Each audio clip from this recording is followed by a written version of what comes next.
Welcome to Reverent and Rebellious, a safe space for faith-based conversations on the things that nobody seems to want to talk about these days. We are reverent, we value truth, we elevate scripture, but we are also rebellious. We shatter myths and we destroy dogma, so jump in. Join us, Logan, Pat, and me, the brother Peter, as we get reverent and we get rebellious. What's up, everybody? What's up, everybody? Yo. Look who we got here with us. This is Jonathan Fortenberry. Jonathan, you're an old-time podcaster from way back. How you doing? Oh, man, like Moses. Yeah? Crippling along. There you go. See? Pat has, weren't able to record last week because Pat got the old COVID. Yep. I know. I heard about that. And it lingered. It's lingered for over a week now. Yep. Didn't the Cranberries have a song like that? Linger, like that. Man. It's classic. Yeah, it's classic. Yeah. So anyway, so Pat's down for the count, out of commission for a little while. So we decided to bring in our old friend Jonathan, who is going to unleash his pearls of wisdom on the world today. You've got quite a few pearls stored up, don't you? You know, every sports team has a bench. Yeah, that's right. Yeah. You got to grow your hair out to fill that spot down there, though. Man, I tried. I had a day, and I'm working on growing my ear hair out. Yes. I'm doing pretty well too. I think I'm doing pretty good. How's the world, Logan? Man, it's good. Good. Just cutting some really crappy crops, and awesome. It's always good. Yeah. You know, I think I said before, things are just so bad that they're just good. There you go. Yeah, it gets to the end and it just turns around on yes, itself. It Yeah, does. That's exactly right. Yep. Jonathan, what's new with you? Anything? Oh man, it's been a crazy year. You know, relocating pretty much everything about my life and doing hanging out there, and that's taken up all of my time. So for those of you who had no idea who Jonathan is in the insurance business. So out of the three sitting at this table, he's the only one that has any money. Yes. And that's sad. So we got that going for us. So we've just increased our street value exponentially. That's true. That's really true. I know it's true. By tens You didn't of know dollars. you were coming on here with some broke dudes, did you? Yeah. You hang out with us long enough, you'll also be broke. Yeah, that's exactly right. Yeah, you know how you make $2 million preaching? What? You start with $5 million. Yes. That's what I've always seen them say on like some of the farming groups I'm in. People are like, man, I've always wanted to make $1 million in farming. And they're like, you know how you make $1 million in farming? You start with about $10 million. Yeah, that's exactly right. Yeah. It's just like we used to say in the music business. It's like, you know what the jazz musician did when he won the lottery? Blew it all, probably. What? He toured till the money ran out. Yeah. Yep. Hey, I mean, but you enjoy yourself. Yes. You do enjoy yourself, don't you? Yes. Yeah. On any given day. That's exactly right. Yes. What's happening in the world around us? The weather's gotten better. It's starting to get cold. We got through Halloween. Yeah, I'm glad. I'm looking forward to some cold. I'm excited for it. It is supposed to rain this weekend. I wish the rain would kind of hold off now. At this point, really just kind of, we don't lack. I mean, we could probably be done with harvest in about 8 or 9 days. So if I could get some good running weather, I'd like to finish that up. So, but yeah, we're moving into the fall, the winter. That's my time of year. Oh man, absolutely. You know, I was looking earlier, and I was thinking, for the first time in history, Memphis, Tennessee, and Vanderbilt are all in the top 25. That is not right. Really? That is accurate. Wow. And I thought that was a feat of itself. No, it's a feat that Vanderbilt, just by themselves, for the first time. I agree. I don't know. That is nuts. Yeah, well, and you're the Dodgers. I saw the Dodgers won the World Series. They did. It was a crazy game. I was actually working on my sermon hard and heavy, man. I was way down into it, but I kept one eye on the game, you know, and it was a crazy finish, man. Crazy. I'm just glad that the Americans We held on That's to the. exactly right. I mean, we're still the OGs. Yeah. Are we really Americans though? When we have, their superstars, The best players, Japanese. Exactly. Yeah. In a Brazilian-dominated sport. Yeah. Exactly. Yeah. So Does that make it sting less or more? well, I'm not exactly sure. I was very happy with the outcome because, I'm from Seattle and I'm a big Mariners fan. Everybody knows that. And the Mariners came one pitch away from actually being in the World Series. Yeah. And Toronto was just gloating over this all. They were vicious, man. They would it's like, and even when they lost the World Series, and it was a close World Series, one of the closest ever, they kept on with, they kept saying, well, the better team lost. We're just the better team. It's like, no, you can't be the better team. That's not how that works. You didn't win. Yes. It's like, well, we outscored them by 10 runs in the world, but it's not how many runs, it's when you score them. Yeah. It's like, wow. It's like, it used to always get me when, you'd hear coaches in the post-game interview and this is, well, we played good enough to win. But you didn't win. But no, you didn't. Yeah. You absolutely did not play good enough to win because you did not win. And so you would have won if that were the That's case. That's exactly right. Well, we want you guys to be winners. Winners. And in order for you to do that, we need you to hit that like button, hit subscribe, comment below if you're watching this on YouTube. Let us know what you think of the episode. Let us know if Jonathan needs to grow a ponytail out. That's it. And also, if you're listening on Spotify or Apple, we need you to leave 5 stars on there. Write us a cool rating. I hadn't looked on YouTube. Do we got any comments on YouTube? Yes. Yeah. Okay, let me pull that up. We got a number of comments on YouTube. I'll pull that up. A couple of good ones, too, from some of our superstar rabid fans. While you're pulling that up, I think I can personally commit to 2. I think I can get 2 likes. Really? And a subscribe. Okay. All right. 2 likes and 1 subscribe. Who is it? My mom. Yeah. I think my mom. There's one. Yeah. Hey, we'll take all we can get. Absolutely. I'll create Drew a YouTube channel or a profile so he can like it. There you go. Yeah. And I'm bringing the hot numbers. Yeah, absolutely. Coming in hot. All right. We do got a lot of comments. Yeah. Nice, man. We got a lot of comments on Day of the Dead. So first is Rhonda. I don't give 2 craps about baseball, but I love Peter's baseball stories, and I got tickled hearing Logan and Pat getting sucked into watching it. Y'all are all the best storytellers. Thank you, Rhonda. I've said that many times. I've said on here, I used to watch, I always joked and said, if I was having a hard time falling asleep, I'd watch baseball. There you go. And it put me to sleep. But I was into it. So Amber writes, I wondered where the sugar skull deal came from. Very interesting episode. Yep. And then she said, toot. Oh, Lord. I guess I referenced some toot in that one.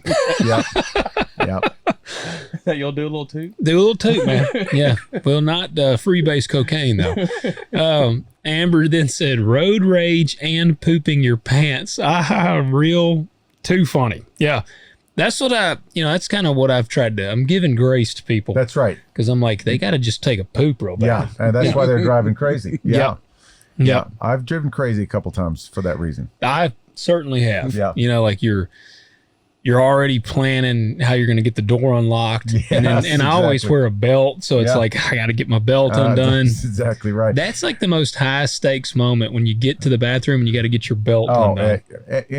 And we mentioned also how your bathroom standards go down. In the emergency, yes. Exactly. So the gas station that's on Coven and Pike, right? Like nobody ever goes there.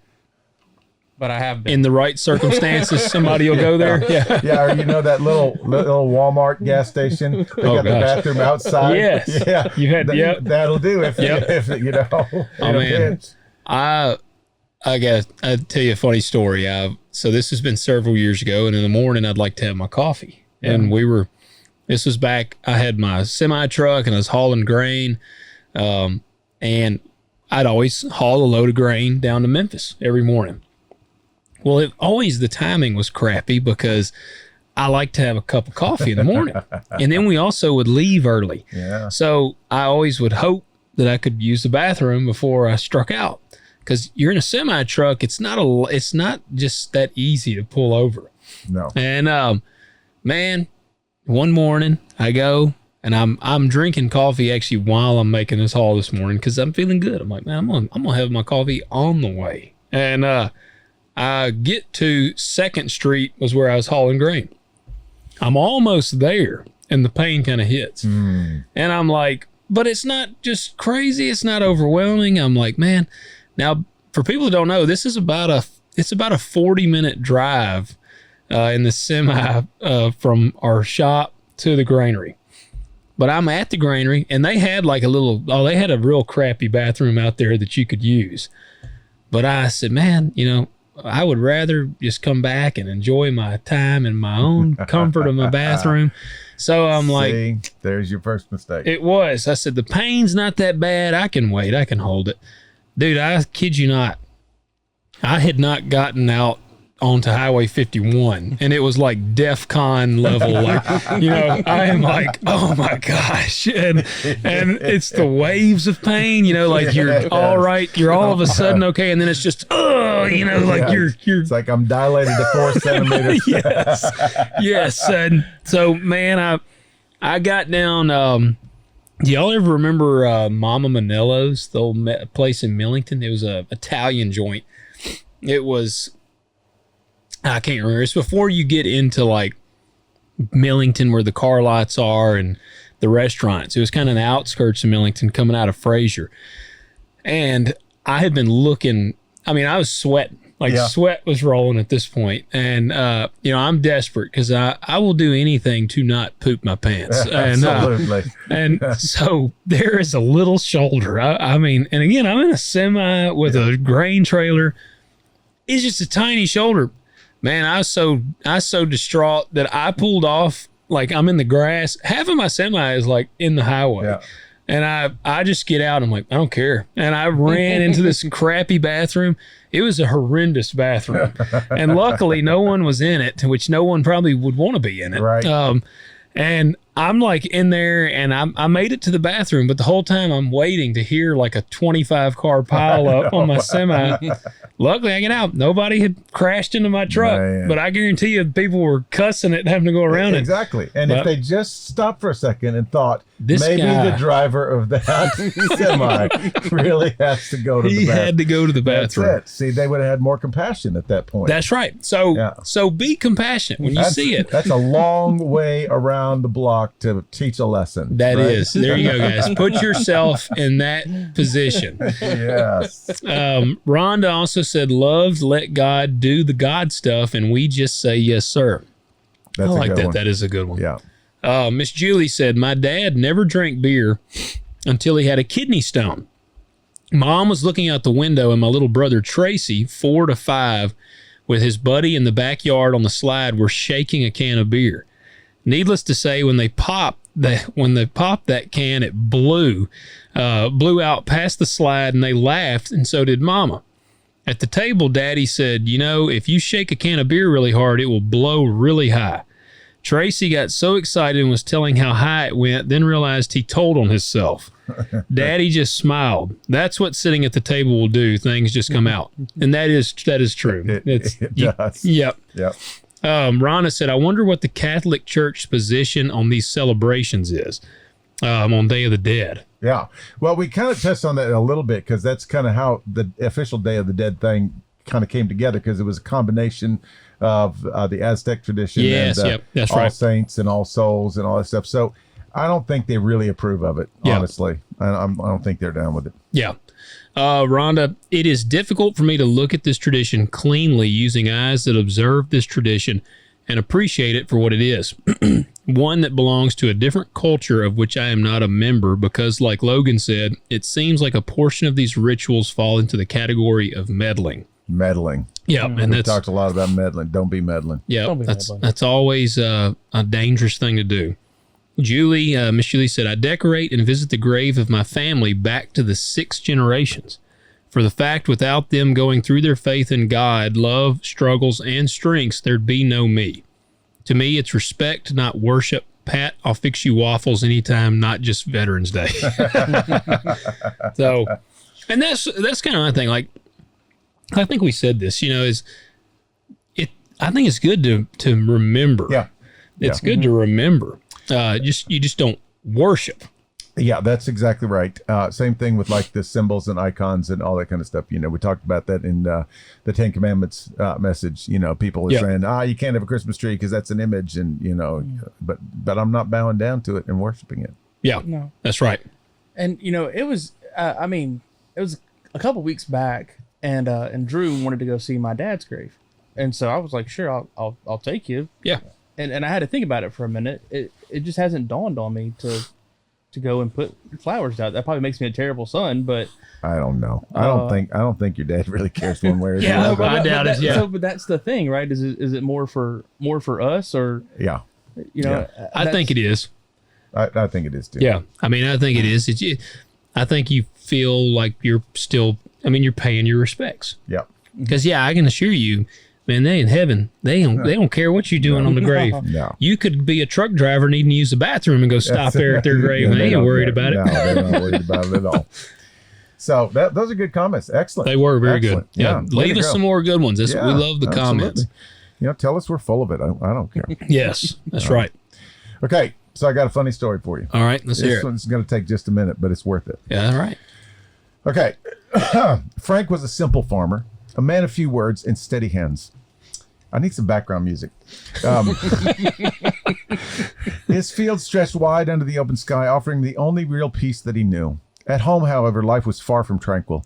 His wife had a voice sharper than a scythe and a talent for finding fault in everything he did. From dawn to dusk, she nagged, complained, and scolded, making even the hardest days in the field seem like a blessing. Ever been there? Categorically, Of course no. not. For Yeah. the record, yeah. One afternoon, as Frank guided his old donkey through the rows of tilled earth, his wife appeared, basket in hand. She had brought him lunch, along with her usual barrage of grievances. As Frank sat on an overturned bucket chewing his sandwich, she stood beside him, arms crossed, unleashing a relentless storm of complaints. Then, in an instant, fate, or perhaps sheer exhaustion, intervened. With no warning, Frank's old donkey lashed out, kicking up its hind legs. A single fateful blow struck his wife squarely in the head. She crumpled to the ground, lifeless. The funeral was a grand affair. People came from all over, some to mourn, others, if truth be told, out of sheer curiosity. The village priest observed the gathering closely.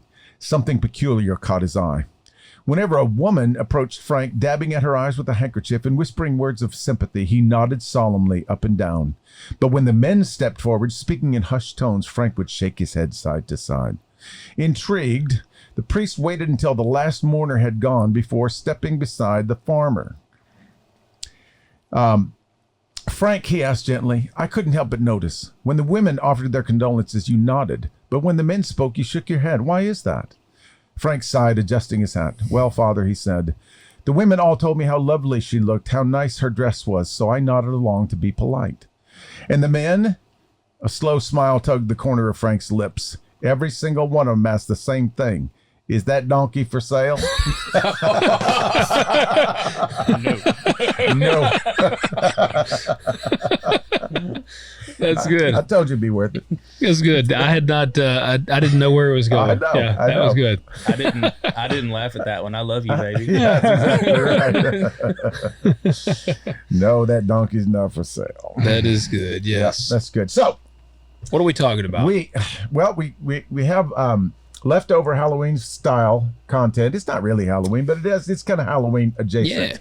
That we were going to do last week, and we didn't get to it, and so we're going to do it today because it is truly one of the most bizarre events in the scriptures, and it always raises these really strange theological questions. Yeah. So it's kind of they're two separate issues, but they're both closely related. And so the first one we want to talk, which will lead into the second one, is we want to talk about the zombie saints. You know anything about the zombie saints, Logan? I don't know. Is that when Jesus says all of them will come back, like after he's resurrected and he's walking, and Elijah and all of them are out there as well? Yeah, let me read it for you because it is fascinating. Now, this is also a question that we're going to ask ourselves. It's only in Matthew's gospel. Okay. It's not in Mark, Luke, or John. This is at the tail end of the account of Jesus' crucifixion. Yeah. And so this is Matthew 27. Jesus cries out with a loud voice, well, my God, why have you forsaken me? That's a quote from Psalms. And they thought he was calling for Elijah, and on and on and on. And then it says, Jesus cried out again with a loud voice and gave up or yielded up his spirit, which is an interesting phrase because it really kind of, it displays that Jesus was not at the mercy of death. Yeah, he had the ability the whole time. Yeah, and he was in control of the whole experience. So he gave up. His spirit didn't leave him until he gave it up himself. Yeah. So that's kind of an important thing. So then we get to verse 51. This is 51 through 53 is the event in question here, and it says, "And behold, the veil of the temple was torn in two from top to bottom, and the earth shook, and the rocks were split." And the tombs were opened, and many of the bodies of the saints who had fallen asleep were raised. And coming out of the tombs after his resurrection, they entered the holy city, that's Jerusalem, and appeared to many. Yeah. So what do you think about that? All right, so growing up, I remember the veil being torn. Yeah. And I remember the rocks being split. You don't remember the zombies coming out. I don't remember that. No. That is some new interpretation. Is what it is. But that's the thing is it's right there. It is right there. See it. And how many times have you heard a sermon on the crucifixion of Jesus?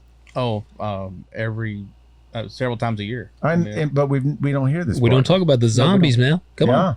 And what would you do, Logan, if all of a sudden you're like doing your thing at the house and the sky goes dark, the earth quakes, the rocks split open, and then here's your dead uncle. It's like, hey, how's it going? I don't even know what my reaction would be. I would be, I don't know. I don't know what I would do in that situation. And the whole scenery, like you said, it's not like they just appeared. It's like literally it becomes a horror movie all of a sudden. Like the rocks shatter and it's the earth's quaking. Yeah, it's pretty creepy. I know. It is creepy. I mean, it feels instantaneous. Like it feels like event A, event B. Yeah. Yes. Now, one of the big questions here is now this is clearly a significant event. Why do the others not write about it? I mean, I've got my thoughts, but I don't know that they're right. Well, let's hear them. There is wrong thoughts, but we won't be too harsh. All right. So my first thought is I believe that Matthew wrote later. He was a couple decades after, right? Well, the traditional view, I am not totally convinced of this, but the traditional view is that Mark's was first, Matthew's was second. Okay. So Matthew's would have come right on the heels of Mark. I had a Bible professor who taught the Gospels that I took from, and his whole doctoral dissertation was defending why Matthew was written first. Oh. Okay? So there is a strain of scholarship that believes that Matthew was first. Gotcha. He had some compelling arguments for that. So I'm not going to really, take a hard stand either way. But real close to Mark, honestly. That was kind of my first thought. I was like, maybe it's like the first gospel was breaking news, and then the second one was like, well, how are we going to tell the story? Yeah. That's a good point. Another thing we know about Matthew is Matthew writes from a distinctly Jewish perspective, and he's writing his audience is primarily a Jewish audience because he uses things in there, code words and symbols and hyperlinks to the Old Testament that really not very many Gentiles would have picked up on. Yeah. And it's not that you have to know all this stuff when you're reading Matthew, but if you know it makes that much more meaning. Yeah. Interesting thing when we kind of we like to pull back and look at things in context a little bit. And so you got Jesus giving up his spirit. Now, if you look at this is a trilogy because the veil of the temple is torn, the earth shook and the rocks split, the tombs were opened. Those three things. So it's when you see a triple, that usually means something. It usually means that they kind of go together, that they're trying to make a theological point here. Yeah. And so I feel like Well, and I guess we have to ask ourselves the question, did this literally happen, or is this apocalyptic language for something conceptual? Well, I take it literal. I want to take it literal, but I have a question for you. I don't know this one. I know that nobody else has the risen saints walking around. Right. Does anybody else have the veil being torn and the rocks being split? Oh, that's a good question. That is a very good question. Let me see if old Mark puts the veil in there. Let's see. Let me go to Well, while you're pulling that, like I looked up the word. I tried to do what you teach me to do, and I looked up the words, and Mark doesn't have it. Matthew picked his words carefully. Oh, you know, no doubt about that. He used the words he wanted to use, and so, you know, it's one of those things. You know, are you reading a literal scripture? Are you reading a poem? Are you reading a parable? You know, those things. All right, it is in Mark. Is it in Mark? Okay. It says, "And the veil of the temple was torn in two from top to bottom." I missed it. What verse is that? Mark chapter 15, verse 38. Oh, wow. It says, "And Jesus uttered a loud cry and breathed his last, and the veil of the temple was torn in two from top to bottom." By golly, you're exactly right. And it's in Luke. It is in Luke. I just noticed it's in Luke. Yep, because the sun was obscured and the veil of the temple was torn in two. Yep. All right, I'm going to run to John real quick. Okay, do it.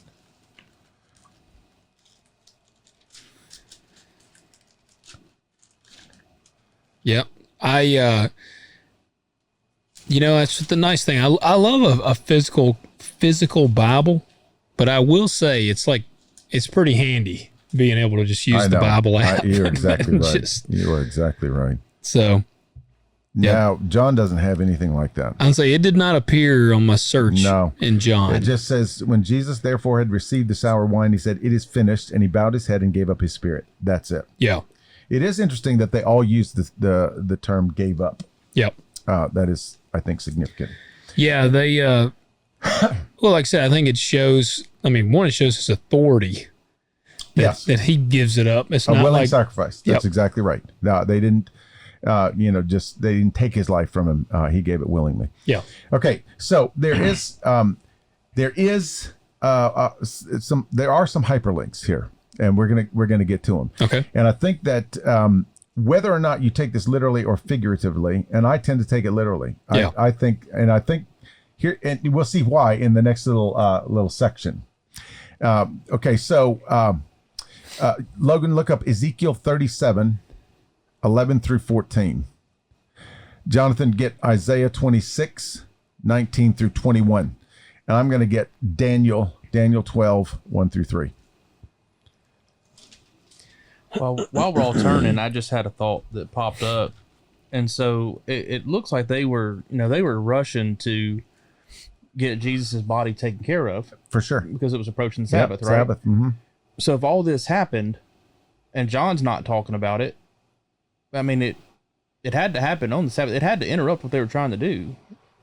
Well, yeah. I mean, this was as Jesus was dying. So let's put this timeline together. Jesus gives up his spirit, and the cosmos, right, especially the planet, just goes crazy. That's when all the soldiers are like, "Okay, what did we do?" and that's the other point that Matthew's going to make. And we'll get to that in just a second. Isaiah 6. Yeah, read Ezekiel first. All right, 37, 11 through 14. Yep. Okay. Then he said to me, "Son of man, these bones are the whole house of Israel. Behold, they say, our bones are dried up, and our hope has perished. We are completely cut off. Therefore prophesy and say to them, Thus says the Lord God, Behold, I will open your graves and cause you to come up out of your graves, my people, and I will bring you into the land of Israel. Then you will know that I am the Lord when I have opened your graves and caused you to come up out of your graves, my people. I will put my spirit within you, and you will come to life, and I will place you on your own land. Then you will know that I, the Lord, have spoken and done it, declares the Lord." So it says, open your graves twice. I was going to say, it sounds pretty literal. Yeah. It's really emphasizing that Yeah, and when you think about the state that Israel was in at the time of Jesus, the dry bones, you know. Now, Ezekiel's writing during the exile, and so, Israel's in captivity in Babylon. Of course, this is prophesying about them being able to come back and rebuild the temple and these other kinds of things. But spiritually, even though they physically do that, spiritually, they never come alive. Yeah. They just get stuck in the same old patterns. And so then now Jesus dies. And I think it's no coincidence that all three of these events happened at the same time. The veil is torn, the rocks split apart, and the tombs are open. And then Alice in Chains, Them Bones starts playing. That's exactly right. Yes. All right. So it's not just Ezekiel, though. Isaiah is writing before Ezekiel. And what do you got? Isaiah 6. It is Isaiah 26, 19 through 21. I heard the 6 part. 26. All right. Your dead will live. Their corpses will rise. You who lie in the dust, awake and shout for joy. For your dew is the dew of dawn, and the earth will give birth to the departed spirits. Come, my people, enter your rooms and close your doors behind you. Hide for a little while until indignation runs its course. For behold, the Lord is about to come out of his place to punish the inhabitants of the earth for their wrongdoing. And the earth will reveal her bloodshed and will no longer cover her slain. Yeah, so the earth will give birth to the departed ones. Yeah, I mean, it's coming up at the grave. Yeah, Yeah. I mean, it is. Okay, so now I get Daniel 12. Now we know that Daniel 12 is written in prophetic tense, which means it's going to happen soon, but it's also going to happen at the end of all things. Yeah.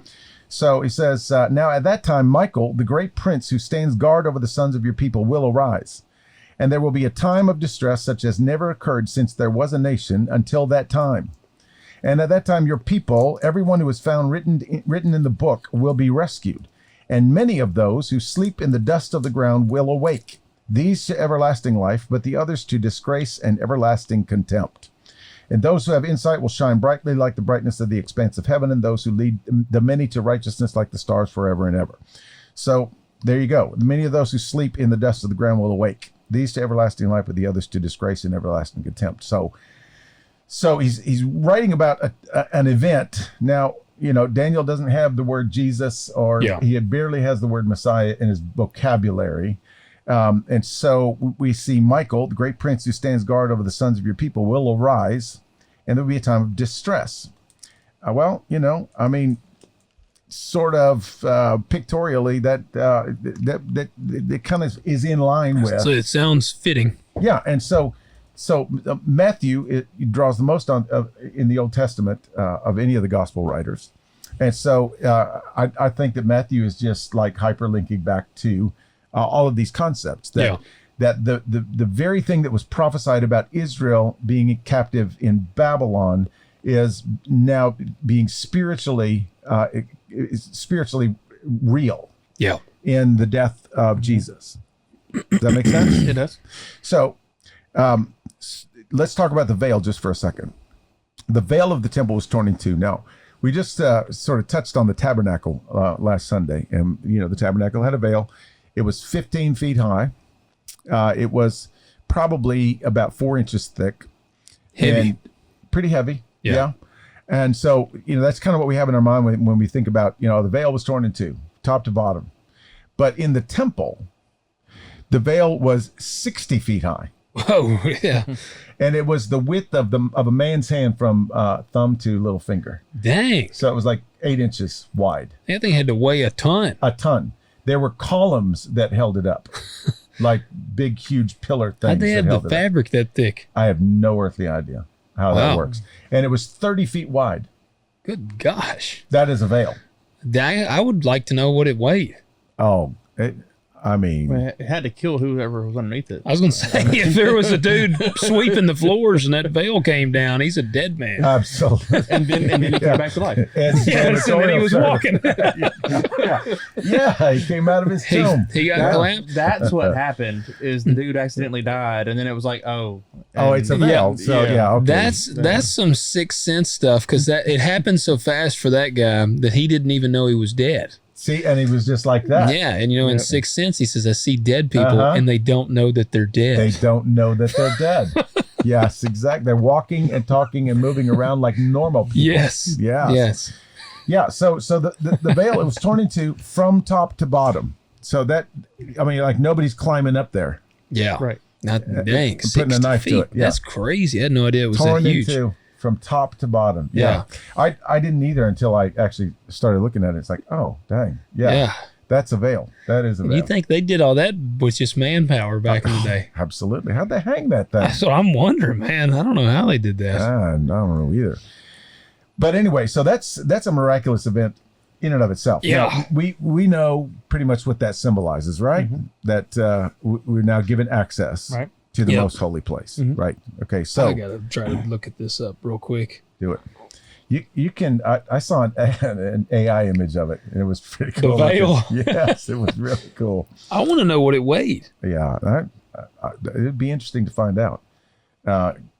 Yeah, I don't even really know what kind of material it was, but it was. That's what I'm wondering. As thick as it was, it says the veil of the temple or tabernacle is an enormous sacred barrier separating the holy place from the most holy place.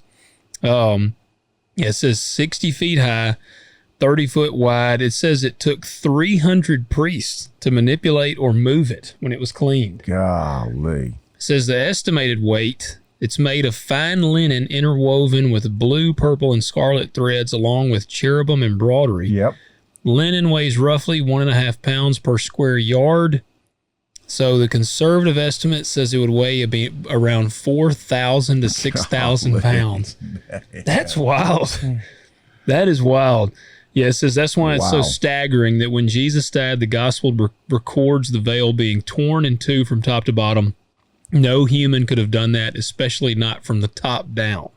That's exactly right. That's wild. 4,000 to 6,000 pounds. So Jesus dies, and there is this violent reaction. And we know, with the earthquake and the rocks splitting and everything, that is imagery straight out of Exodus and Revelation. Yeah. We've been over that territory. Yep. Like over and over again, because that cycle happens about 97 times in Revelation. I was going to say Revelation, and it just gets more violent every time. Exactly. And so we got rocks splitting in two, and now we got dead people who are now alive. Perfect. Okay. So the interesting thing about that is, so that's just something that we can sort of say, well, that's odd. Yeah. Yeah. So whether you think about it in theological terms, allegorical terms, or whether you see it as being literal, I don't see why it would not be literal. Well, I don't either. And I was going to actually ask, if you don't see it literal, then how do you take it? That's exactly right. Well, and what some would say is, well, it's it is Matthew using apocalyptic language to describe the concepts of the prophetic words. Yeah. Like, and the veil was torn in two, the rocks are split, and Israel is coming back to life. Oh, gotcha. But if you're going to take one literally and two literally, you can't just one suddenly isn't going to become figuratively. That's the thing. So was the veil torn in two or not? Well, 3 gospel writers say it was. That darn thing was split in two, top to bottom. And I want it to be true. It's one of those things where completely. I so badly I want it to be true, because I think zombies walking around would be cool. Amongst the other implications, but you're right. I do believe the veil was torn. Yep. I do believe the rocks were split. I struggle with why there's one guy that mentioned something that big, and so it makes me lean towards the language. I know, but I want it to be true. But let's dig one layer deeper before we go to section 2. And this is what kind of sealed the deal for me. Okay, so in verse 40, listen to this language. Now, this has never hit me this way until I connected it with this incident. Okay. Those passing by were hurling abuse at him, wagging their heads, and saying, "Oh, you who are going to destroy the temple and rebuild it in 3 days, save yourself." Now, listen to this. If you are the Son of God, come down from the cross. What did Satan say to Jesus when he first tempted him in the wilderness? Throw yourself down. Right? If you are the Son of God. Yeah. That's like a big deal. So, and my best friend Michael Heiser would describe the temptation incident in the wilderness as Satan on a fact-finding mission, because the prophecies are cryptic. They're not easily understood. He wanted to verify the identity. He wanted to know who he was dealing with here. Yeah. He knew that the heavens opened and God said, "This is my beloved son." He's like, I need to check this out. So is this like Satan almost taking control of the people? Is this some demonic stuff going on here? Okay, yes. There's cosmic implications here. Yeah. Because they're saying the exact same words that Satan said to Jesus. Yeah. And so they're saying, if you are the Son of God, come down from the cross. And there's another one here that said they're still mocking him. The chief priests, along with the scribes and elders, were now mocking him. And in verse 43, they quote a psalm. They quote Psalm 22, which Jesus will later quote when he says, "My God, why have you forsaken me?" Yeah. And they say, "He trusts in God. Let him deliver him now if he takes pleasure in him. For he said," this is their own words, "I am the Son of God." Yeah. So they're just challenging this whole Son of God thing. Well, these three events happen right here. What happens right after those three? Jesus goes, "Arise," and all these, and there they come. Where's your sting? No, but here's the cool thing about it. So we got the veil torn, the rock split, the dead coming out of the tombs. Now, interesting thing about this. Now, there's a little bit of a technicality here, and I don't want us to miss it, because it says the tombs were opened. Okay. Many bodies of the saints who had fallen asleep were raised, but they didn't come out of the tombs until after his resurrection. So were they just laying there? That's the question. That's the biggest question. But we're gonna kind of address that in the next little episode here, okay? Because we're gonna ask another deep theological question. But I want to make this point before we get there. They're saying, if you are the Son of God, he says he is the Son of God. The centurion and those who were with him, keeping guard over Jesus, when they saw all the things that happened, became terrified and said, "This is the Son of God." Yes. So the Gentiles recognize he is the Son of God when the chief priests and the scribes and the Israelites were mocking him and saying, "If you are, then prove it." Would this be the kind of same thing where they say the heavens proclaim his name kind of thing? Like, for sure. Because this is they're seeing proof besides him like telling them. They're actually seeing the heavens. Yeah, it's like, if you are the Son of God, and it's like, I'll show you. Yes, I will show you right now. Yeah. But here's the weird thing about it is, because logic would tell you that to prove you are the Son of God, just do some big fantastic thing. Yeah. But Jesus proves he is the Son of God by dying. I was gonna say, like, some people I feel like would just say, "We'll get off the cross if you are," and they'd be like, "All right," and get off the cross. But then that undoes everything. It absolutely does. Yeah. Because you haven't defeated death. You haven't, the only way that Jesus accomplishes what he's accomplishing for the world, to take back dominion over that had been given to Satan by Adam and Eve when they sinned. Yeah. The only way that can happen is for him to die, and he's the only one who knows it. Yeah. His own disciples don't know it. They are totally confused by the whole thing. They're not even here right now. Yeah. And you would think that the disciples would be there going, "Yeah, he's the Son of God." They're like, Yeah. I'm not sure who this guy is. I was gonna say, anymore. they were doubting at this point. Absolutely. They were scattered. John was the only one who hung around, and there's probably reasons why he did. But anyway, the best theological explanation, honestly, for this part of the trilogy is that this is, Scripture talks about Jesus being the first fruits of the dead. Yeah. First fruits, the first one resurrected, who will never die again. And so this is a foreshadowing. Yeah. To now what has actually been done, what he has actually accomplished, and the eternal implications of the new heaven, new earth, resurrection, all this stuff. Because you remember, there was a whole big chunks of Israelites who didn't believe there was any kind of resurrection. Yeah. Yeah. And so that's a little bit of a in a nutshell kind of thing. But really, this is part of a larger question, and that is, Jesus died. He was put in the tomb. 3 days later, he rose again. We kind of have an understanding of the number 3, you Yeah. know, and here we have this trilogy of events here. What was Jesus doing for the 3 days? Well, we know at one point he went to hell. Well, see, there you go. This Yeah. is exactly what we're going to talk about. Yeah. So Do you think one of the people like to put him on the cross was like, "You go to hell"? And he was like, "I will." I think I will. I think I absolutely will. This is now we've touched on this a couple of times, but I want to kind of get into it a little bit more because it relates to the zombie saints. Yeah. So have you ever heard of the Harrowing of Hell?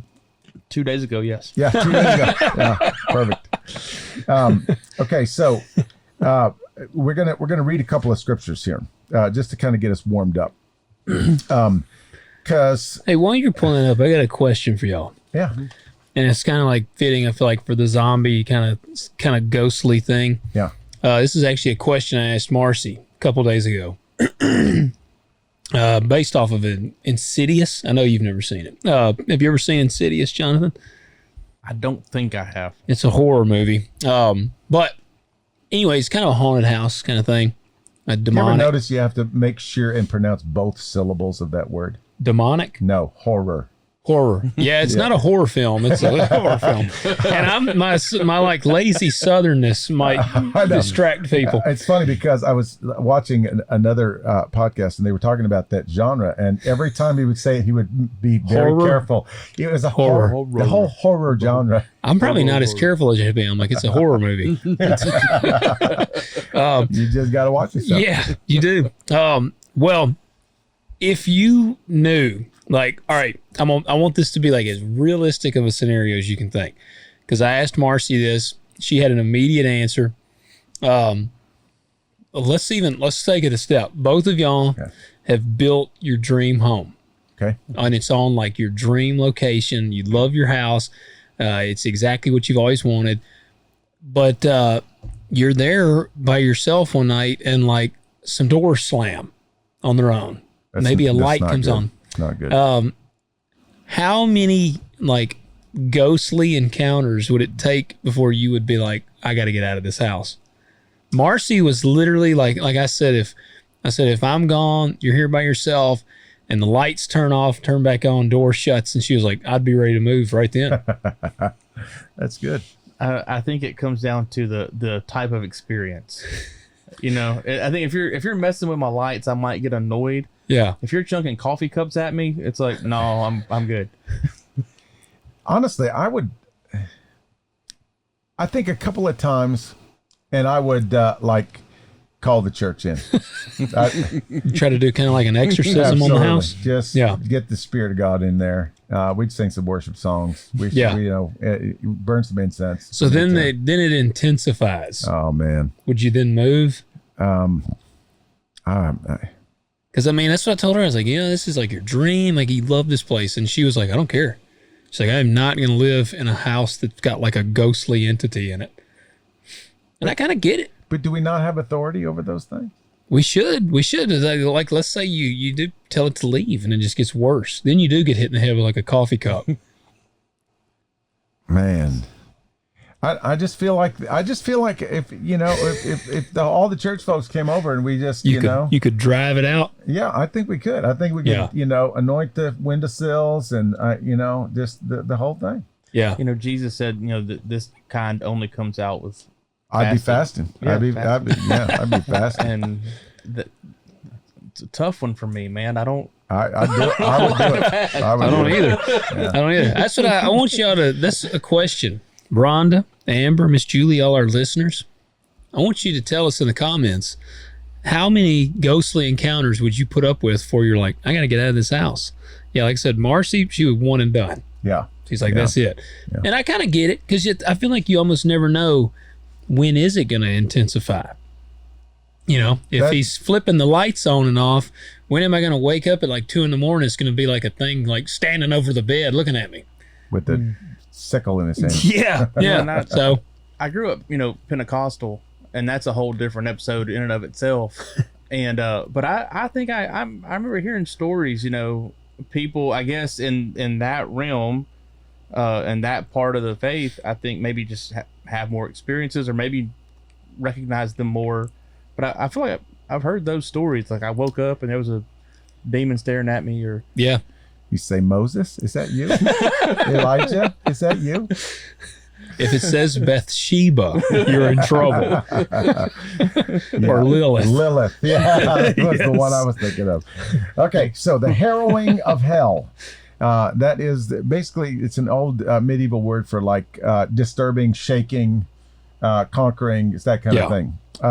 So let's read a few scriptures and see if we can make sense of it. Okay. Logan, you read 1 Peter 3:18 through 20. Jonathan, you read Ephesians 4:8 through 10. And I'll read 1 Peter 4:6. All right, ready? Yeah, go for it. All right, 1 Peter 3:18 through 20. For Christ also died for sins once for all, the just for the unjust, so that he might bring us to God, having been put to death in the flesh, but made alive in the spirit, in which also he went and made proclamation to the spirits now in prison, who once were disobedient, when the patience of God kept waiting in the days of Noah, during the construction of the ark, in which a few, that is 8 persons, were brought safely through the water. Okay. So what did you get out of that? Spirits. I was going to say the spirits that they've been put to death in the flesh and they were made alive in the spirit.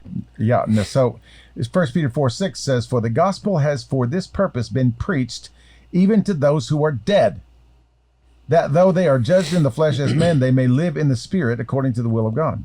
That's a little crazy. So would that mean that you can be saved after you're dead, Peter? Well, the answer is no. It kind of sounds like that. We'll get into it. We'll get into it. Go ahead. All right, Ephesians 4:8 through 10. Yeah. Therefore it says, when he ascended on high, he led captive the captives, and he gave gifts to people. Now this expression, he ascended, what does it mean except that he also had descended into the lower parts of the earth? He who descended is himself also he who ascended far above all the heavens, so that he might fill all things. Fill all things. Okay. Now, don't some people have some serious problem when you insinuate that Jesus went into hell? Yeah, and there's reasons for that. Now, if you recite the Apostles' Creed, it just plainly says. Now it says, yeah, he descended into Hades. Yeah. So I guess we could talk about the difference between Sheol, Hades, and hell. Yeah, one was just a waiting place, basically, wasn't it? Actually, Sheol is the Old Testament concept of the place of the dead. Yeah. And that is morally neutral. It's like just everybody went there. It wasn't necessarily in their minds, it wasn't a pleasant place. See, and that one would actually kind of make sense with the dead people rising. That's what I think. Like, it's because it's like, well, they've been in the holding place essentially, and now they're rising with Jesus. Right. And then when you think about, now there's a kind of a obscure passage in Jude. Where's Jude? James, is it after James? No, it's not. You'd think being a preacher, I'd know my Bible order. Isn't it like around? It's towards Revelation, ain't it? I've got mine. 3 John, Jude, and Revelation. Yeah, I remember the song now. Yeah, Jude that's 1. good. What? Yeah, but there's only one chapter of Jude. Well, that's why so, it's very tiny. What's your verse? Okay, so it's verse 6 and 7. It says, and angels who did not keep their own domain, but abandoned their proper abode, he has kept in eternal bonds under darkness for the judgment of the great day. Just as Sodom and Gomorrah and the cities around them, since they in the same way as these indulged in gross immorality and went after strange flesh, are exhibited as an example in undergoing the punishment of eternal fire. So, yeah, and it gets even a little more. There's some weird stuff. We'll have to do an episode on this one right here, because they're arguing over the body of Moses in here. Oh, okay. Yeah. Angels arguing over the body of Moses. We're gonna have to, probably. But anyway, so you get this picture. Okay, so Sheol is just the place of the dead. Hades is a little bit different. And now Hades is a Greek concept of hell, but You remember the parable about Lazarus and the rich man? Yeah. Yeah.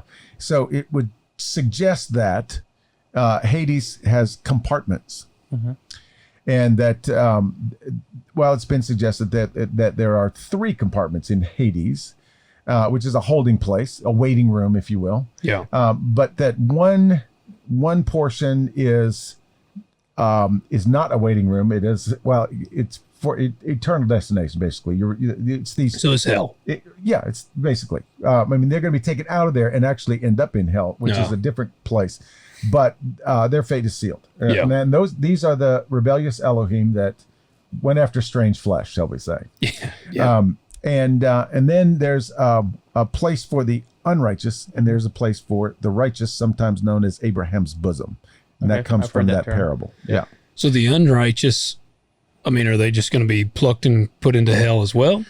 Well, or are they going to be given this chance to hear the gospel here? I don't think that you once you're gone, you're gone. I mean, once you're there, you're there. It's just that you rise again for the judgment day. Which some would say that would be total annihilation for those. Yeah, annihilationism.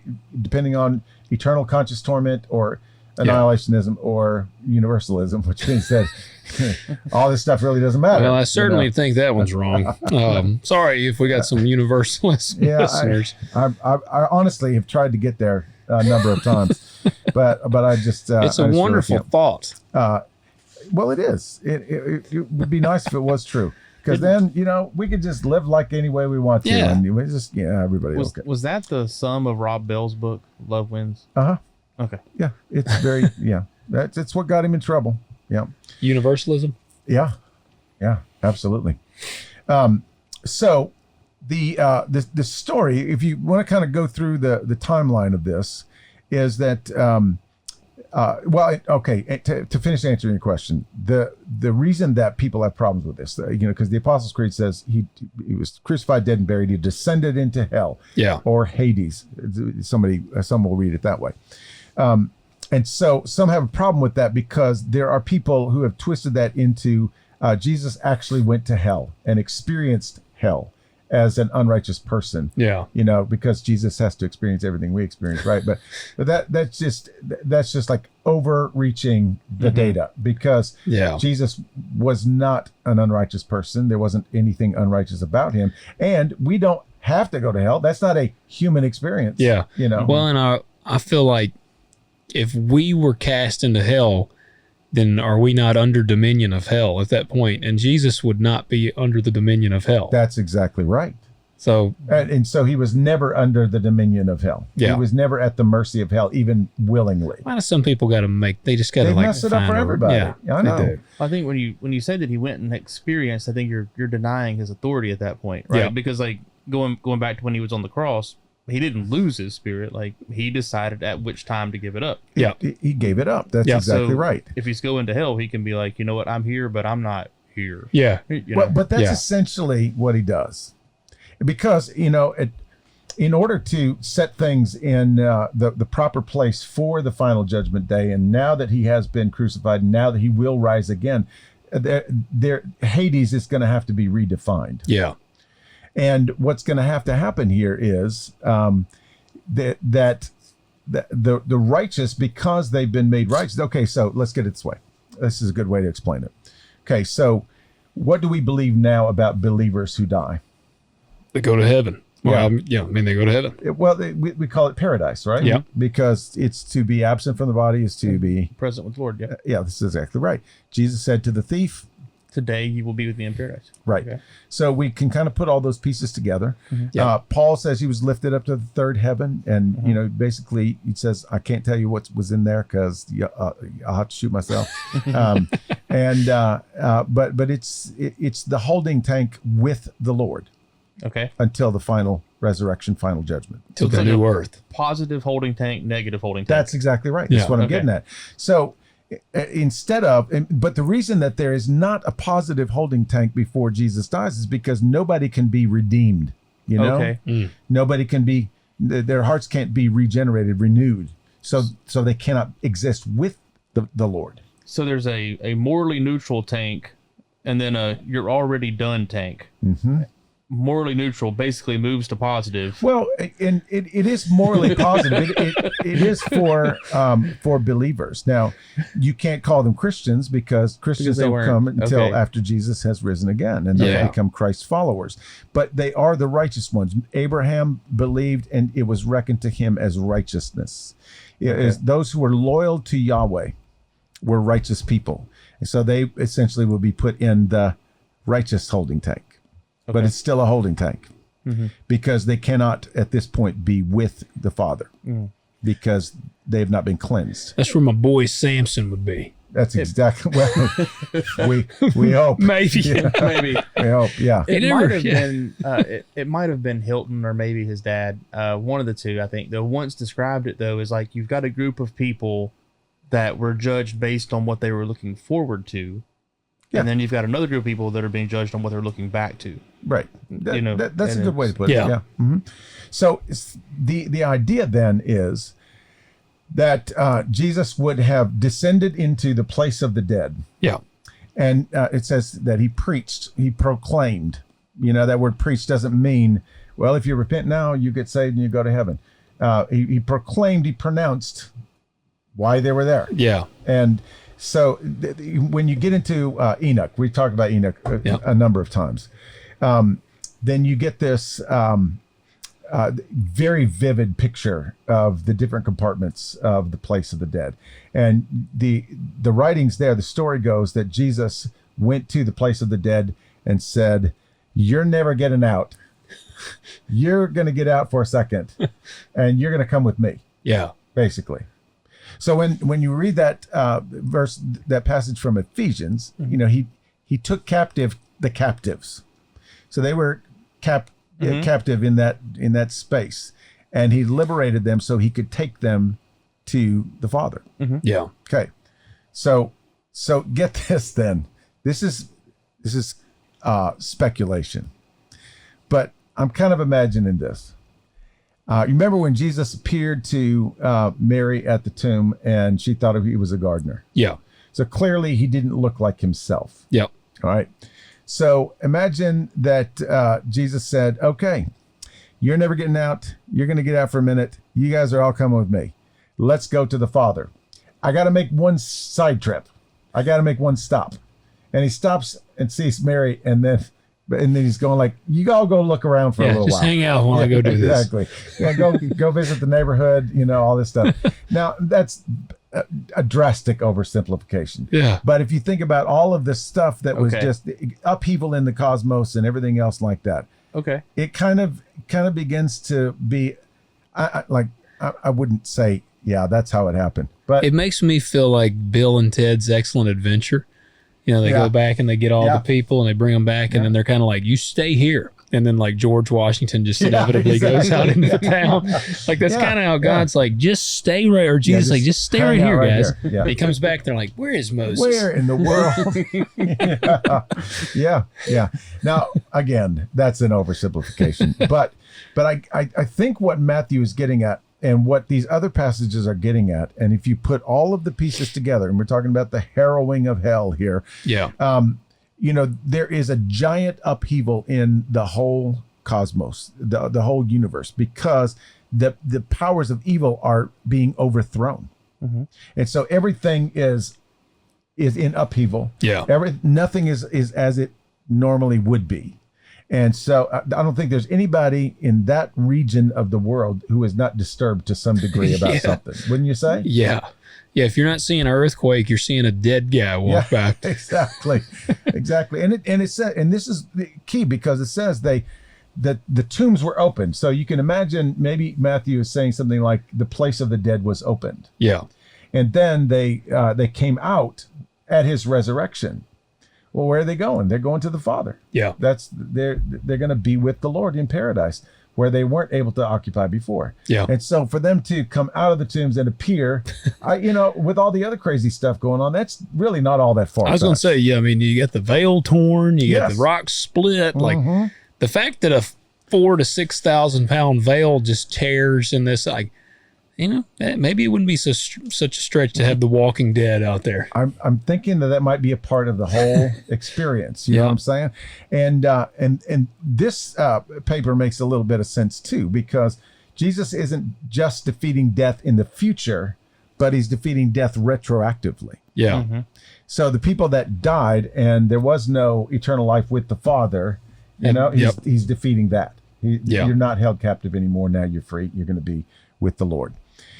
So I think, I honestly, I think there's something to that.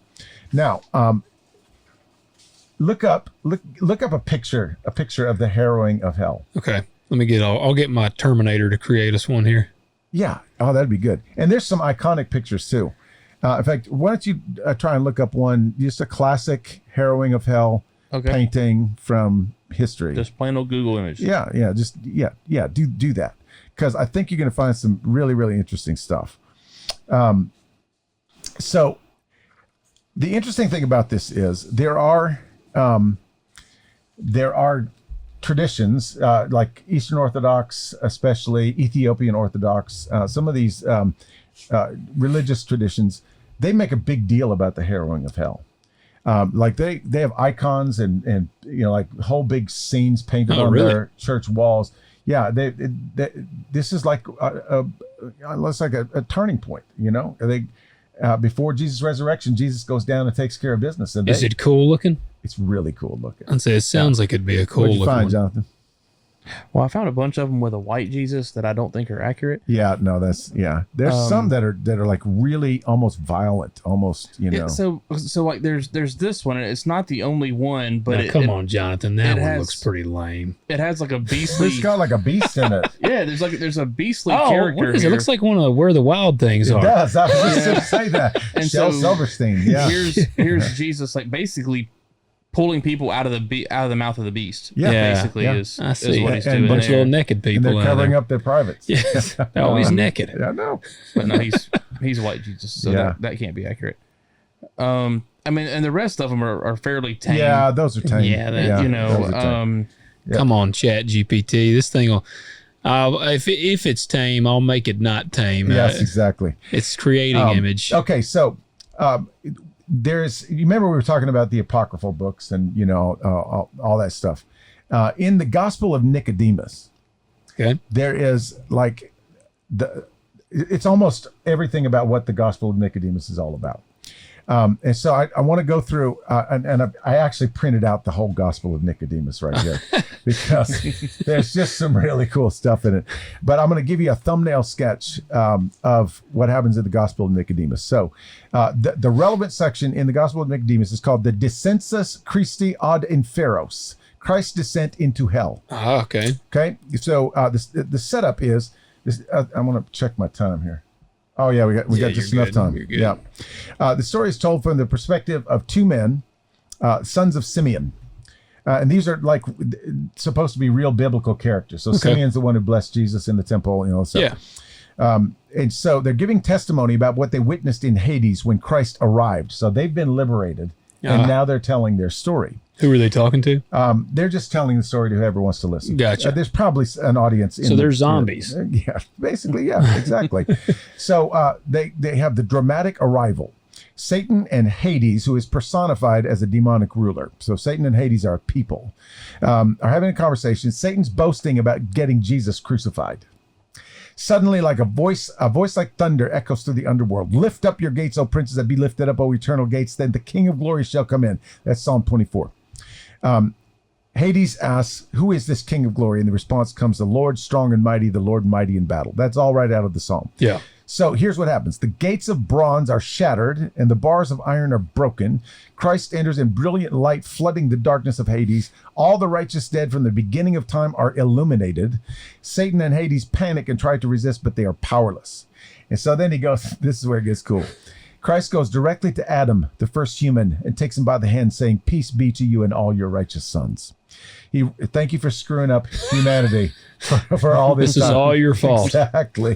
And he's saying, no, it was the woman you gave me. Yeah. See, now that's the image you want right there. That is I want the that one. like a back piece. Yeah. I want a full back piece of that. Nice. Man, that would take months. Yes. You should post that in the comments of our YouTube video. I'll have to can you put pictures on YouTube? I don't know. I don't remember. Maybe not. We'll at least put it on our Facebook or something. we I can mean, put it on Facebook. that is pretty awesome. Like boss. there's the, I mean, yeah. just look at that. I know. I guess that's probably the devil himself there. There's Satan. There he is rescuing some. Getting Yeah. out of chains. Yes. Got the sword cross. See, that's pretty epic. He's going like, yeah, I did this. Yes. Yes. I love it. Oh, that's awesome. So then he raises Adam up, liberates all the patriarchs and the prophets, Abraham, Isaac, Jacob, Moses, David, Isaiah, John the Baptist, etc. There's a beautiful moment where Adam praises Christ and all the saints join in worship. Christ makes the sign of the cross on their foreheads, marking them as redeemed. I'm trying to show our listeners. Oh, yeah. I don't know if y'all can see this. Yeah, oh, yeah. Look at that zoom. Look at that. Look at that. That is awesome. That's Oh, pretty now my epic. phone's going to go to sleep. Yeah, I know. Yeah. I went to the enemy's camp. Yes. Took back what he stole from me. Yeah. Hey, look at me. I'm front and center. You get to see You don't my- want the super up close of Peter? No, you get a reflection off of that thing. Blind you. So then there's the victory scene. Christ binds Satan with chains, hands him over to Hades, saying, take him and hold him securely until my second coming. And he leads the liberated captives out of Hades in a triumphant procession. And then it describes Christ leading them toward paradise. Yeah. The two witnesses conclude their testimony by explaining that they were among those who were resurrected, which is why they can report what happened. And after giving their testimony, they mysteriously vanish or are taken up. How about that?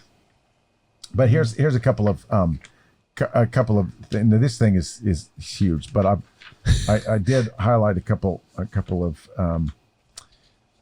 I'll see if I can get to them. Is this in the Apocrypha? Yeah. Okay. It's one of those the pseudepigrapha. Okay, so it's like because I've got the full pseudepigrapha or whatever, where it's got even the Gospel of Judas and all that stuff. Right, so I would have it in there. Yeah, you will have it. Yeah. I need to bring that out here. Oh yeah, here you go. Then the Lord Jesus, the Savior of all, affectionate and most mild, saluting Adam kindly, said to him, peace be to thee, Adam, with thy children, through immeasurable ages of ages. Amen. Then the father Adam, falling forward at the feet of the Lord and being raised up, kissed his hands and shed many tears, saying, testifying to all, and he goes into all this big deal. Then all the saints of God asked the Lord to leave as a sign of victory, the sign of his holy cross in the lower world, that its most impious officers might not retain as an offender anyone whom the Lord had absolved, and so on and so forth. He uses that kind of language, but he goes through this whole thing about Pilate and what's happening in the underworld when Pilate is trying to say, really? I find no fault in him, and they're like all the Hades people are cheering him on, like no, you can't let him off the hook, and all this stuff. And I mean he goes into all this great detail. And then Is this does the Gospel of Nicodemus does it have any historical factor like Enoch does? Well, the only thing I really know about it, and this is one I've not been as familiar with, is that that it is just an apocalyptic writing. I don't necessarily think it would be classified as total fiction, because there are real people, and it's like a reimagining of this whole harrowing Gotcha. of hell. Yeah. And then it says they rose in the morning. Joseph saddled his ass. So he saddled his ass. Well, there you go. Yeah, exactly. But Joseph is a main character in here. I think that's just it's taking some liberties. Yes, it is. Lord, look at that. He's got a battle axe. That's awesome. That's going a little too far. Got the metal harrowing of hell at the top. And it goes through the scene with Jesus and Caiaphas in here. Okay. And talks about what's happening in hell while Caiaphas is condemning Jesus. So to death who and is all the this stuff. author? It doesn't really say. I mean, theoretically it's Nicodemus. I was going to say, is it supposed to be Nicodemus? It kind of is, but Yeah. I'm pretty sure. I'm pretty sure it's not. But so, final question. We'll spend our last few minutes on this. Why do we not preach about this during Easter time or Good Friday or anything else like this? Why? Because people are soft. Yeah, You that's think it. they are? I do, man. But why is this? Why is this like? You know, And it's weird. It's the same reason that when we weren't talking about the unseen realm until good like point, good 2 point. years ago. you're right about that. I mean, how many times? Like, as I've shared with you, like was it Genesis? Is it Genesis 6? 6. I shared that with a good friend of mine who's a very smart theologically, and I told him about the unseen realm. I was like, man, you know, the council and all that, divine council and all this, and he's like, what in the heck are you talking about? And I mean, this dude is like, he knows his theology, and he thought I was full of crap. And so then I'm like, Genesis 6, man. And then he goes and reads it, and he's like, wow, it's in there. I mean, and I guarantee you this dude has read Genesis 1,000 times. Yeah. So I think that it's just, there are some things in the Bible that are so weird that we just read over them. Well, it was funny because Michael Heiser used to tell a story, and he said he was visiting a church. He was on the road. He had been doing some speaking, and he had a Sunday off. And so he thought, oh, great, I get to go to church somewhere different. Yeah. And he goes to this church, and the dude is preaching through 1 Peter. And he's like, oh, this is so great because there's that weird passage in there about the spirit's locked away and, you know, all this kind of stuff. And he said, the preacher stood up there and he says, I know we're supposed to be in chapter 3 and 4, and we are, but this passage right here is just too weird, so we're going to skip it. Really? Yeah. So just some of the Bible, you just skip it, man. It's weird. That's exactly what he said. And Michael Heiser was sitting there going, I'll do it. Yeah. I was like, I can tell you what it means. Yeah. But that's the mentality, I think. Maybe it is. If you got up at like when you first came to the church. Oh, good point. Because you've primed us now. That's Peter's a good point. been, you know, Peter's weird, and he's brought his weirdness. So he's primed us. If you had first come to the church and you dropped a sermon like day one about the zombie saints, That would be weird. you would have caught some serious flack. I may not have been able to finish moving in Yes. to the manse. Yeah, I wonder sometimes if we don't have permission to believe a thing, you know, and I think, you know, it's like there's mainline, and we're here, Yeah. and it's like, okay, well, do I have permission to believe in the council and the, you know, Right. whatever? Right. It's That's like, a good point. And so I think you've got to search it out, and it's like, no, I mean, here's the proof. Well, and honestly, you really do have to do some work, you know, and you really have to cover all your bases, and you look at these breadcrumbs that are laid throughout the scripture, and then you pull them all together, and it begins to paint a picture. It's hard. So it's hard for us to, you know, kind of make sense of what is unseen, because we only know things that are tangible. And so I honestly believe that's why the writers of scripture, they describe it to the best of their ability with the language that they have. Yeah.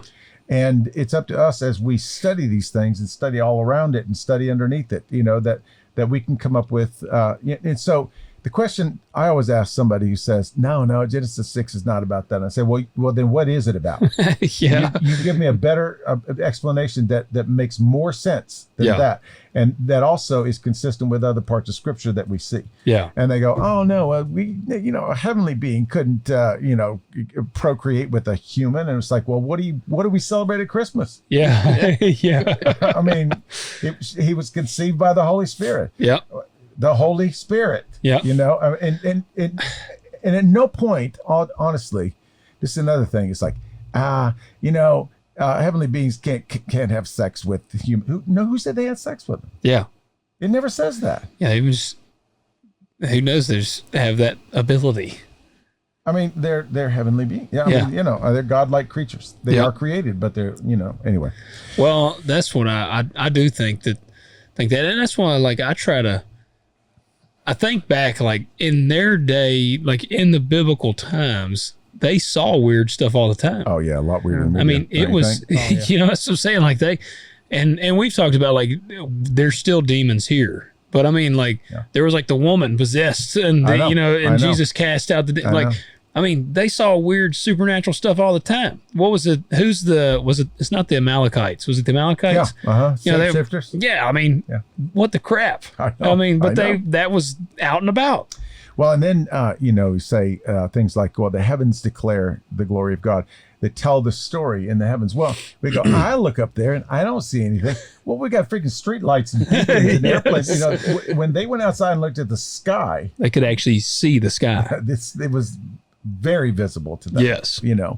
Anyway, so this little article here addresses this. They ask the question, why is it okay in like the Catholic Church and Eastern Orthodox, Ethiopian, all this? Why do they kind of draw attention to it and celebrate it and draw pictures about it and have icons about it, and yet Protestants just go like, don't bother me with that. Yeah. And I thought these reasons were extremely good. And part of it has to do with the Reformation in and of itself, because one of the fundamental principles of the Reformation was sola scriptura, scripture alone, commitment to scripture as the sole authority for doctrine. And they say, since the harrowing is based on scattered, ambiguous biblical references rather than clear narrative, and because the most detailed accounts come from non-canonical sources like the Gospel of Nicodemus, then they begin to downgrade in authority church tradition, apocryphal texts, and the church fathers, because it was very important for them to say our new view is more correct than anything that came before it. And so it's like, throwing out some completely wise words from some fathers because they belong to a tribe that now you're trying to defeat, basically. Yeah. And so they just, things that they thought were not directly in the scripture, we just throw it out. Yeah, just do it. So there is also a different view of tradition in the Catholic Orthodox perspective and the Protestant perspective. In the Orthodox perspective, sacred tradition and scripture work together. The church's interpretation, the writings of the church father, liturgical practices that have been done for 1,000 years, ancient texts like these apocryphal books, all contribute to understanding the faith. So they would say that the harrowing of hell is part of the deposit of faith that's been handed down. So they have a higher view of tradition. Protestant perspective, tradition can inform but not establish doctrine. Without explicit biblical teaching, it remains speculative, and let's not speculate. Yeah. We're Protestants. We don't speculate. Also, now we talked about this, I think it was last Easter, about all the liturgical practices. Yeah. All of the, Holy Week stuff and everything surrounding it and everything. Yep. Well, Orthodox Christianity, we talked a lot about Holy Saturday, right? The day between crucifixion and resurrection. It's a massive focal point of Holy Week. And their liturgy on that day is entirely about the harrowing. All their hymns, readings, iconography, all center on Christ's descent. It's as important as Good Friday, maybe even as much as Easter. Yeah. Protestant churches, especially, I love this dig, especially evangelical / contemporary ones. Imagine this, Jonathan. Did you ever hear about the Harrowing of Hell at your Assembly of God church? Negative. Yeah, exactly.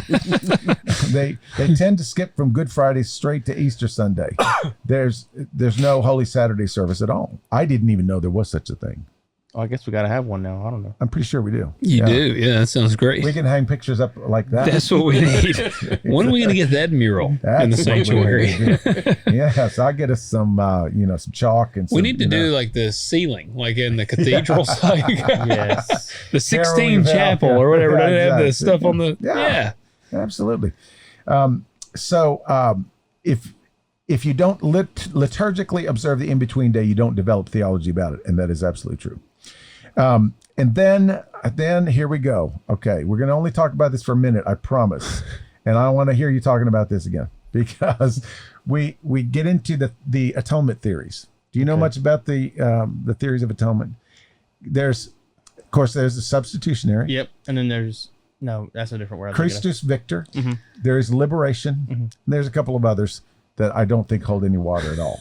Those are the three that I would say are probably the top ones. And so in the Reformation and in the wake of the Reformed theology, shall we say, it's all about substitutionary atonement. Okay. So we focus on Christ on the cross, dying for my sins. If I was the last person on earth, Jesus would have come and died for me because it was me. It was I who should have been on that cross. Yeah. And Jesus stepped in, and the Father punished him, and so he wouldn't punish me. And it's all me and I and this and It's that. a lot of, kind of arrogant. Now, I would never deny that there was any kind of substitutionary element to what Jesus did on the cross. But I think all of that is secondary. I think the main thing that Jesus came to do was to win the cosmic victory and overthrow the powers of evil who had a stranglehold on humanity. Like in a war-torn village, right? Like, I mean, it's important for a family to get bread. That's a good thing. Yeah. It's more important to whip the dictator and get him to move his army out. That's That's it. Yeah. That's it. And in the process, you go into the little huts and you save as many individuals as you possibly can. That's part of what you're doing, right? So you wouldn't say that snatching people out of harm's way is not important. It certainly is important. But this over and over, just relentlessly hammering away on vicarious substitutionary atonement, penal substitutionary atonement, all this stuff. The victory is the most important thing. And so here we go. Protestant theology, especially post-Reformation, heavily emphasized penal substitutionary atonement. Christ died in our place, bearing the punishment we deserved. And that was what "it is finished" meant. Yeah. It is finished. Now you can be saved. And see, we talked about this a little bit, but it's as if the Father's waiting around going, "Jesus, will you hurry up and die so I can start forgiving people?" Yes. It's like, when was God allowed to start forgiving people? Yeah. Forever. David considered himself forgiven. Yeah. Moses considered himself forgiven. He still has to suffer the consequences, but he was forgiven. He was righteous. Yeah. Abraham basically sold his wife to another Pharaoh. He was forgiven. Yeah. So this whole idea that sins couldn't be forgiven until Jesus died in our place on the cross, it's just an incomplete idea. Yeah. It's not that there wasn't a substitute, because we know that the Lamb substituted for the humans. I still feel like, and that's, to me, that's putting limitations. It's bringing it down to one note. Yeah. I certainly, I cannot deny that Christ is our Passover lamb. He certainly is a substitute, and his blood protected us from the angel of death. It still does. But the most important, in fact, 1 John, I think it's 3, says the Son of God came to destroy the works of the devil. That's just boom, there it is. Yep. And so Orthodox theology emphasizes Christus Victor, Christ's death and resurrection, as a cosmic victory over sin, death, and Satan. The harrowing fits perfectly here. Jesus doesn't just die for us. He invades death's realm, defeats the powers, and liberates the captives. Salvation is a dramatic rescue operation. Then he goes on to say there's concerns about purgatory. I mean, that's probably where some of that theology came from. Yeah. I ain't going. Are you going to purgatory? Not trying to, no. I ain't going there. I ain't going there.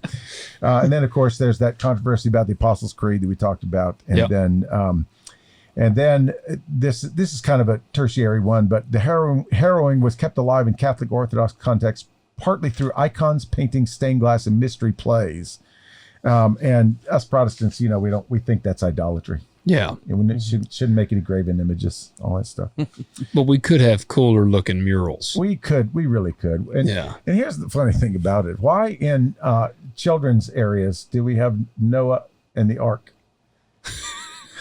When it's all the people getting murdered. Yeah, why don't we we need to have the dead bodies in there. That's what I'm talking about. Just put dead animals, the whole thing. We have the water and the peaceful ship with all the rainbow. Yeah, where's all the corpses? Yeah, exactly. Death. Yeah, and then we have Jonah and the whale, Jonah is basically the worst kind of rebellious piece of crap you can imagine. Yeah. Sucked into a giant fish. Where's all the stomach acid and the little pieces of fish and stuff floating around in there? Yeah, that's what I want to know. Why don't we paint these things like they really are? Yeah. But anyway, so that is the zombie saints and the harrowing of hell. And my little AI thing called it the most metal day in history. Nice. Even the name is awesome. Harrowing of Hell. It's one of my favorites. Yeah. I really do enjoy that whole thing. And so now, now you know. Now you know. He took captives captive. He liberated them. And So what do you think, Jonathan? You know, I came in, I said earlier, I wanted it to be true. Yep. All right. And I think as we started dancing around the scriptures, and it was like, no, like the same dude that ascended is the one that descended. Yeah. And so I came in, I think, thinking, well, Matthew was the only one that talked about it, but he's not. You know, and so I think that I can't find a way to say that 6 points are true and the 7th is not. Yeah. So I think I got to come over to the bright side. There you go. There you go. What about you, Logan? Man, I'm always down for the weird stuff. You want all the weird stuff to be I want true. all the weird stuff to be true. Yeah. I'm the alien guy, so I'm also the zombie guy. Yeah, I'm here. Moses was out in the yard earlier when we were getting ready to record. Exactly. Yeah. Yeah, and he had the 2 stone tablets in his hand. Yes. He was ready to go. I just think it's an incredible story. I think I think whoever wrote the Gospel of Nicodemus was trying to do what we're trying to do right now. Yeah. Trying to imagine, because something happened. And I think honestly, even with Matthew, like was he right there? Did he witness it? Did he see it? Or maybe people talked about it. You always get a different perspective from the person who the building actually fell down upon. Yeah. Rather than the one who was, kind of heard about it or was watching it from a distance. Yep. So, they always hear stories about, oh yeah, and I heard, loud cries from the, over there, and I crawled through the rubble and I got the, so you're going to hear, That's true. Different perspectives.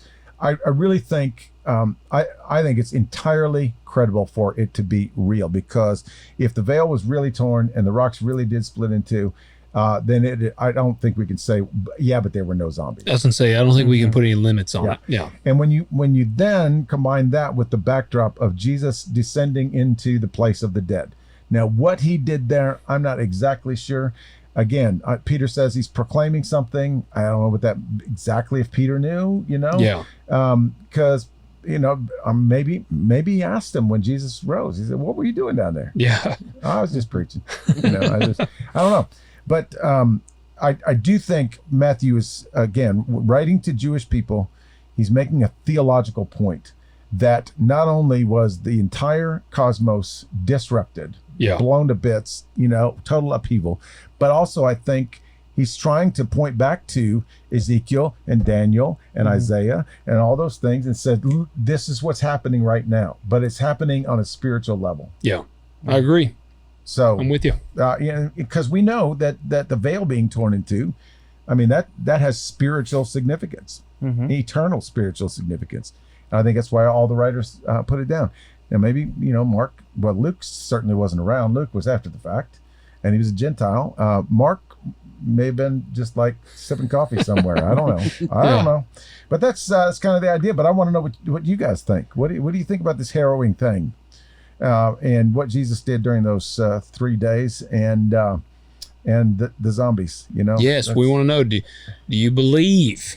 Are you a believer in the zombies? Come over to the zombie side. Yes. It's Are you joining me in the weird side? Yeah. And Peter is, and now Jonathan Absolutely. is. So we're just a bunch of weirdos. Yep. I gotta believe it. That's right. They kind of knew that already. Oh, yeah. Oh, yeah. So we do want y'all to leave us 5-star ratings, Apple and Spotify. Yep. Hit that like button. Give us comments. Jonathan, it's been nice having you on the show, man. Thanks for letting me hang out, man. I'm sad that Pat's sick. I hope he's back next week. I mean, I like being with you, but Pat's better at it. So. Well, you can't stay out this late on a regular basis. I mean, they're gonna watch the tape, roll the tape back. I've been yawning the whole daggum time. Yeah, I'm gonna go back to the office and get some work done, man. And say I'm good. Yeah. This is usually when we start recording. It's exactly right. The guys moved it up for me. We did. Yeah, I told Marcy, I was like, I'm gonna be in early tonight. Yeah. All right, guys. Thank y'all. We'll catch you next week. See ya.